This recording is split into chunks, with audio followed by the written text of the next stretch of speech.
चल मेरे हम नशी चल कहीं और चल, इस चमन में अब अपना गुजारा नहीं।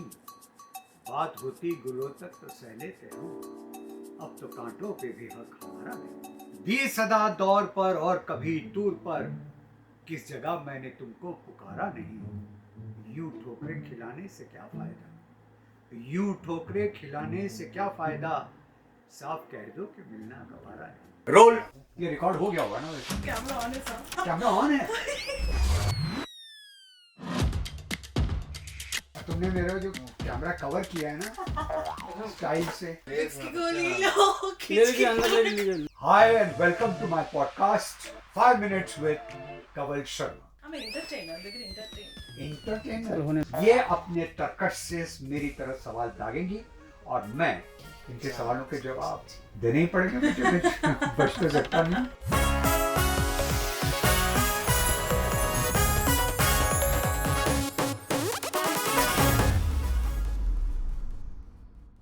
आज जिस फिल्म के बारे में हम बात करने जा रहे हैं उस फिल्म का नाम है जीते हैं शान से। Let's start the podcast. Yes. बताइए आपके सबसे पहला सवाल क्या है? मैं आपके सारे सवालों के जवाब देता चाहूंगा। तो कंवल सर, वो कहानी सुनाइए जिसमें संजय दत्त सर ने जीते हैं शान से मूवी के स्क्रिप्ट सुनने के बाद मना कर दिया था। पहले रजनीकांत फिल्म कर रहे थे, राइट? वो कहानी मैं बता चुका हूँ। उसके बाद मिथुन दा आ गए। तो भाई मिथुन दा आ गए, मिथुन दा जो है वो मेन रोल कर रहे थे। अब हमारे सामने बहुत बड़ी मुश्किल थी कि सेकेंड रोल जो है और थर्ड रोल ये किसको लिया जाए। तो संजय दत्त भी मेरे दोस्त थे, तो मैंने कहा भाई मिथुन चक्रवर्ती संजय दत्त एक बहुत अच्छा सेटअप होगा। एक काम करते, संजय दत्त को मैं कहानी सुना देता हूँ। तो मैं गया और संजय दत्त को मैंने फिल्म की कहानी सुनानी शुरू की। साहब शुरू से लेकर के आखिर तक मैंने संजय दत्त को कहानी सुना दी। मुझे अभी तक याद है कि उस जमाने में जहाँ आप संजय दत्त की बिल्डिंग है वहाँ पे अजंता आर्ट्स वाला का उनका घर हुआ करता था, बंगला हुआ करता। तो मैं और संजय दत्त उसके बंगले की सीढ़ियों पर बैठे, चाय का दोनों के हाथ में कप था और वो आराम के साथ पैर लंबे करके वहीं सीढ़ियों पर बैठकर मेरे साथ बैठ करके स्क्रिप्ट सुन रहा। मैंने उसको मिथुन दा का इंट्रोडक्शन सुनाया, संजय दत्त का इंट्रोडक्शन सुनाया, थर्ड हीरो का इंट्रोडक्शन सुनाया, विलन की कहानी सुनाई, दोनों हीरोइनों की कहानी सुनाई।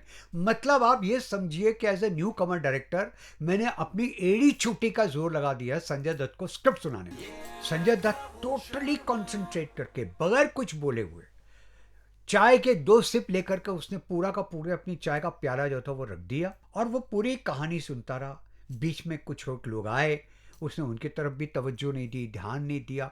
फुल्ली कॉन्सेंट्रेट करके वो सिर्फ जीते हैं शान से की स्टोरी, स्क्रीन प्ले, डायलॉग सुनता रहा। इस चक्कर में फिर से 2.5 घंटे निकल गए। जब वो पूरा खत्म हुआ तो ये उस मेरे साथ इधर उधर की बातें करता रहा। मैं बहुत देर तक सोचता रहा कि भाई ये मुझे लेफ्ट लेके जा रहा है, ये मुझे राइट लेके जा रहा है, ये मुझे बांद्रा की गलियों में घुमा रहा है, ये लिंकिंग रोड पे लेकर आ रहा है, मेरे साथ उसकी बात कर रहा है, मुझसे मेरे साथ इसकी बात कर रहा है। लेकिन ये जो कहानी मैंने इसको सुनाई है इस टॉपिक पे तो ये आ ही नहीं रहा। तो क्या इसको ये कहानी ज़्यादा पसंद आई कि हाँ ठीक है यार, मतलब बोलना क्या है, मैं फिल्म कर रहा हूँ, या फिर इसको कहानी बिल्कुल पसंद नहीं आई, ये मुझे इधर उधर घुमाने की कोशिश कर रहा है। अच्छा है दोस्त, तो दोस्ती में अब मैं ये डायरेक्ट भी नहीं पूछता कि संजू, मैं उसको मजाक में कई बार दत्तू बाबू कहता हूँ कि दत्तू बाबू कि यार तुम कहानी पे टॉपिक पे नहीं आ रहे हो, फिल्म करनी है नहीं करनी।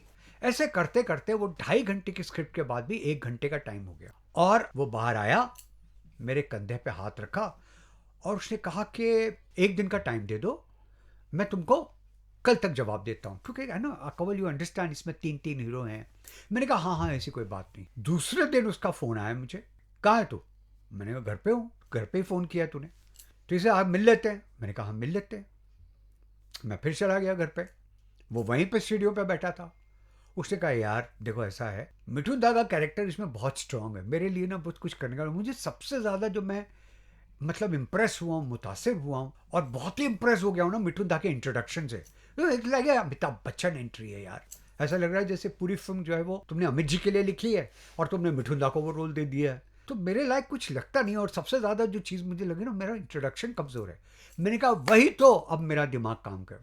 मैंने कहा देखो ऐसा है, मुझसे ना कल नरेशन में वही गलती हो गई कि मैंने तुमको वो कहानी सुनाई नहीं, मैंने अपना दिमाग घुमाया। मैंने कहा 1 कप चाय पिला दो, मैं तुम्हें सुनाता हूं, हो सकता है तुम्हें पसंद आ जाए।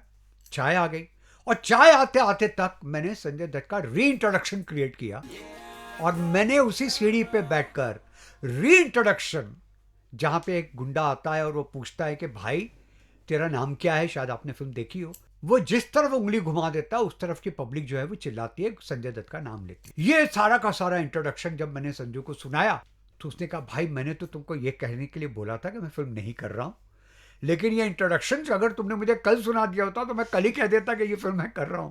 सो now I am doing the film and you can lock me and you can announce Mithun Chakraborty Sanjay Dutt doing Jeete Hain शान से।